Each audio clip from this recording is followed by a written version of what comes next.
थी तो मेरा ख्याल है कि इस वक्त मुल्क का नक्शा कुछ और होता। बहरहाल अब ये जिसका डॉक्टर साहब ने तस्करा किया, ये वाकई 175 बिलियन टन कोयला मौजूद है, जो in terms of energy equivalence 50 billion ton of oil, जो कि ईरान और सऊदी अरेबिया का जो कलेक्टिव रिजर्वायर्स हैं या रिजर्व्स हैं उससे भी ज्यादा है। ठीक है। या एक और मौजना किया जा सकता है कि इन टर्म्स ऑफ गैस, जो गैसिफिकेशन की बात कर रहे हैं, तो ये एक 2000 ट्रिलियन क्यूबिक फीट गैस के बराबर है।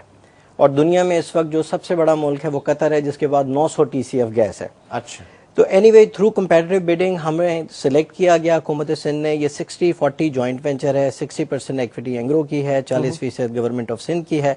और उसके बाद इतना बड़ा अगर आपने प्रोजेक्ट करना है तो उसके लिए सबसे पहले अहम चीज़ ये होती है कि उसकी एक बैंकेबल फिजिबिलिटी स्टडी की जाए।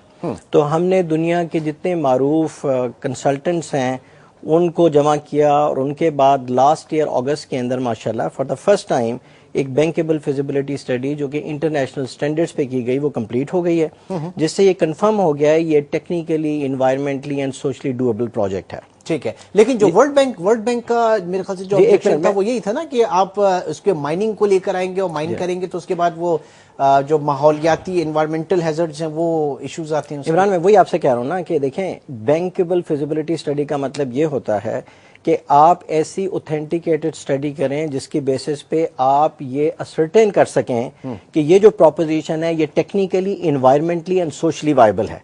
इसीलिए दुनिया के जो रीनाउंड कंसल्टेंट्स को इंडक्ट किया गया और उन्होंने for the first time through international standards इस चीज़ को साइन ऑफ किया कि ये जो प्रोपोजिशन है जिसपे स्केप्टिसिज्म आती है कि इसके अंदर कोई माहौलियाती जो इश्यूज होंगे या टेक्निकली ये वायबल नहीं है, वो सब के सब एड्रेस हो गए। लेकिन ये जो पहला प्रोजेक्ट है हमारा, इसमें हमने 6.5 मिलियन टन ओपन पिट माइनिंग करनी है। अच्छा। जिससे 1200 मेगावाट का प्लांट इंशाल्लाह ताला लगेगा। ठीक। लेकिन इसके साथ जो चीज़ अहम है वो बहुत इंपॉर्टेंट है कि जब आप इतना बड़ा वर्ल्ड स्केल प्रोजेक्ट करते हैं तो उसके साथ साथ आपको जितने जो दूसरे इश्यूज होते हैं जिसके अंदर इंफ्रास्ट्रक्चर की भी रिक्वायरमेंट है, तो वो जो जॉइंट वेंचर एग्रीमेंट हमारा साइन हुआ हुकूमत सिंध के साथ, तो वो जो इंफ्रास्ट्रक्चर डेवलपमेंट है वो provincial and the federal government ने करना था। तो उसके ऊपर भी खासी पेशरफ्त हुई है। Government of Sindh and also federal government have been very supportive. और इसके साथ साथ इंशाल्लाह ताला जून के आखिर तक एक हमारे पास फर्म प्रपोजल भी आ रही है जिसके अंदर चाइनीज के साथ हम लोग काम कर रहे हैं।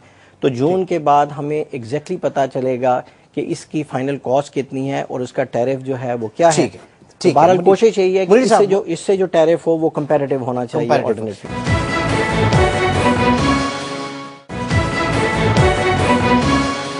अच्छा मुनीर साहब, बात सर ये है कि इस वक्त पाकिस्तान में मेरे ख्याल से जो कंजम्पशन है, टोटल इलेक्ट्रिसिटी कंजम्पशन, वो गालिबन 18,000 माफ कीजिएगा 18,000 मेगावाट और 5 से 6,000 जो है वो हमारा शॉर्टफॉल होता है। मुझे आपका क्या तजिया कहता है कि हम इस 175 अरब टन के जो कोयले के जखायर हैं इनको अगर हम फुली यूटिलाइज कर सकते हैं तो कहाँ पे हमारी प्रोडक्शन होगी, क्या होगा? बेसिकली इमरान, आपका जो रोड मैप है, जब तक जैसे डॉक्टर साहब से बात हुई और खालिद मसूद साहब ने बताया, बेसिकली आपके पास एक रोड मैप होना चाहिए। और जब तक आपके पास प्लानिंग नहीं होगी, you and the coordination between the departments, it will be very difficult to implement a project like this. ठीक है। जैसे Engro is doing some good thing and doctor साहब is doing something, underground coal gasification, a concept which is coming up. All these things required close coordination between the departments.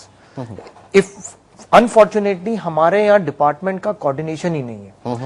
जैसे last भी मैंने आपसे जिक्र किया था कि we have got a capacity of 19,500 megawatt as of today. ठीक है। Installed capacity and the committed capacity which is available is more than 15,000. Is an energy mix disturbance which is being creating problem for these shortfall at the moment. There is no shortfall because we don't have finances to run the furnace oil based power plant to give power to the nation at the moment. So the coal which is available has to come up because you are comparing yourself with China, India. The coal technology, they are being using it for 70%. Their energy mix is based on coal, and you have a track record which is proven by BP, which they had made a report that you have got 2078 million tons of reserve in Pakistan. जी Khalid sir, देखें ये जो आपने सवाल किया ना, इसका जवाब मुख्तसरन ये है कि ये जो 175 बिलियन टन है, इसका मैं आपको सिंपल एग्जांपल देता हूँ कि ब्लॉक 2 जिसके ऊपर हमने जियोलॉजिकल हाइड्रोलॉजिकल सर्वे कर लिया, तो उससे जो कंफर्म रिजर्व निकले हैं वो क्लोज टू 2 बिलियन टन निकले हैं। दैट वुड मीन कि 2 billion ton is 1% of the total reserve. ठीक है। और उससे 5000 मेगावाट 50 साल तक प्रोड्यूस हो सकती है। अब अगर उसी रेशो से, जो कि एक रिक्लेमेबल जिसको हम रिजर्व बोलते हैं, अगर थर को एक्सप्लॉइट किया जाए तो वो 100,000 मेगावाट 1 लाख मेगावाट 200 साल तक काफी है। लेकिन इशू जो है ना, ये जो प्रोजेक्ट जिसकी हम बात कर रहे हैं, आपको इसको टाइमलाइन के हवाले से देखना होगा। इतना बड़ा प्रोजेक्ट जो हम फेज 1 कर रहे हैं, उसके लिए 3 से 4 बिलियन डॉलर की रिक्वायरमेंट है। फाइनेंसिंग एफर्ट हो रही है, और अगर हम जिस स्पीड से मूव करें, इंशाल्लाह करते रहे, तो ये प्रोजेक्ट इंप्लीमेंटेशन में जाएगा 2013 के फर्स्ट क्वार्टर में। अच्छा, फिर उसके बाद ये पहला जो फेज है जिससे हमने 1200 मेगावाट बनानी है, तो उससे अर्लीस्ट आपको 2016 में बिजली अवेलेबल होगी। लेकिन क्योंकि हम लोग प्लानिंग के अंदर वीक हैं, हमें जो काम आज से 10 साल पहले करना चाहिए था नहीं किया, तो उस माजी को तो हम वापस नहीं ला सकते। अब जो कुछ हमने कर लिया है, अगर हम एक फोकस तरीके के साथ चलते रहें, तो इंशाल्लाह ताला जो इस वक्त जो 5000 मेगावाट का शॉर्टफॉल है, वो बिग थर्मल प्रोजेक्ट्स जो होते हैं, जिनसे बेस लोड जिसको बात करते हैं, उससे हमारा मसला हल होगा। ठीक है, मतलब ये स्टॉप गैप अरेंजमेंट एक हम कह सकते हैं इसको, लेकिन बात सारी ये स्टॉप गैप नहीं है, ये लॉन्ग टर्म सोल्यूशन है। लेकिन मैं हम 2013 की जो आप बात कर रहे हैं उससे शुरू होगा ना ये, तो इसका मतलब ये होगा कि अगर हम इस पे इसी एफर्ट से अब तक काम करते रहें और 2013 में इस प्रोजेक्ट को आफ्टर फाइनेंशियल क्लोज एग्जीक्यूशन में ले जाएं, तो अर्लीस्ट थर से जो बिजली अवेलेबल होगी वो 2016 में होगी। ठीक। लेकिन हमें जो मुल्क को जो बताना है, वो देखिए इस वक्त जो इशू है वो तो 5000 मेगावाट का है। अब सवाल ये पैदा होता है कि कौम को उससे कैसे छुटकारा दिलाया जाए। तो उसके लिए फ्रॉम द प्लानिंग पर्सपेक्टिव, एक आपको याद होगा कि एंग्रो के इनिशिएटिव से पाकिस्तान बिजनेस काउंसिल में हमने इस पे काफी काम किया, and there were different panels, एक एनर्जी एक्सपर्ट्स पैनल बना, और उन्होंने 6 महीने की फोकस एफर्ट के साथ एक एजेंडा, एक प्लान हुकूमत पाकिस्तान को भी दिया है। तो उसमें हमारा हल इसमें है, एक है कि इमीडिएट शॉर्ट टर्म, एक medium term. It's time for short commercial break, फिर मैं कंटिन्यू करना चाहूंगा। और डॉक्टर साहब इस्लामाबाद में इस वक्त मौजूद है हमारे साथ। नाज़रीन, एक मुख्तसर से ब्रेक के बाद दोबारा मिलते हैं।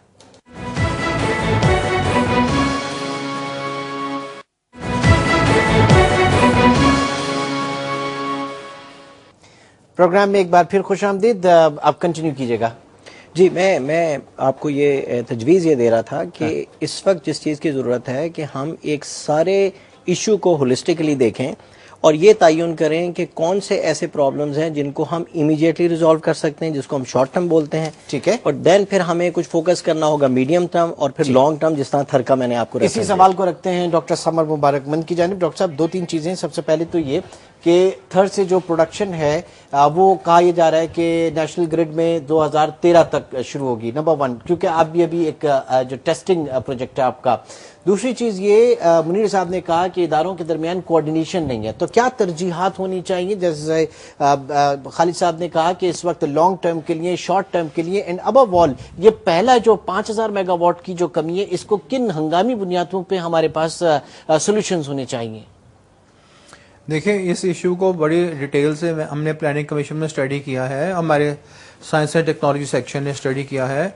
इशू ये है कि हमारी जो थर्मल कैपेसिटी है बिजली बनाने की, वो तकरीबन 11,500 मेगावाट है, और हाइड्रो तकरीबन 8-8.5 के करीब है। ये दोनों मिलाकर 19-20 हजार मेगावाट बनती हैं। मसला ये है कि हाइड्रो में तो कभी डैम्स में पानी कम हो जाता है, कभी ज्यादा हो जाता है, इसलिए हाइड्रो के ऊपर हम ज्यादा देखते हैं कि फ्लक्चुएशन बहुत आती है। आजकल 4-5 हजार मेगावाट है, सर्दियों में, गर्मियों में ज्यादा हो जाता है। अच्छा, अब हमें एक बेस सोर्स चाहिए जो कांस्टेंट सोर्स हो बिजली का, वो थर्मल हो सकता है। अच्छा, थर्मल में हुआ ये है कि पाकिस्तान में जब थर्मल पावर प्रोजेक्ट्स लगे हैं तो इन्होंने ज्यादातर प्रोजेक्ट्स लगाए हैं सुई गैस पे बेस करके। वो पहले 15-20 साल गैस पे चले हैं और बड़ी इनएफिशिएंटली चलाए गए हैं, क्योंकि वो गैस को जलाते रहे हैं बॉयलर्स में और बिजली बनाते रहे हैं तकरीबन 25 या 30% एफिशिएंसी से। जब गैस की कमी हो गई मुल्क में और सुई गैस ने गैस की बंदिश कर दी, तो उसके बाद उन्होंने उन बॉयलर्स को शिफ्ट कर दिया फर्नेस ऑयल पे।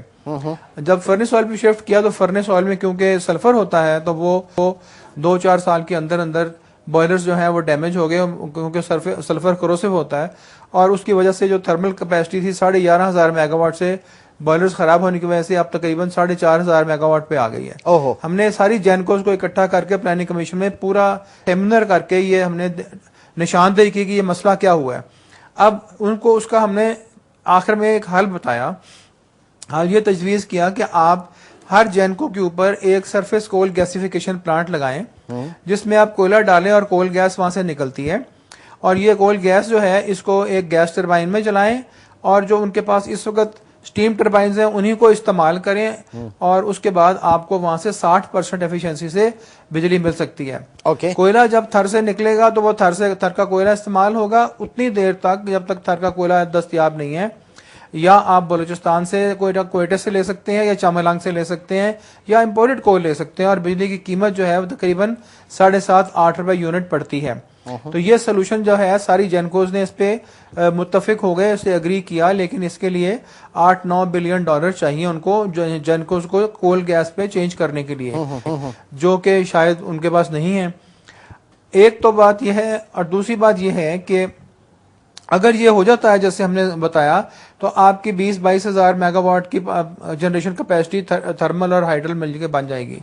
ठीक है। अब ये हमारी जो इंडस्ट्री है आजकल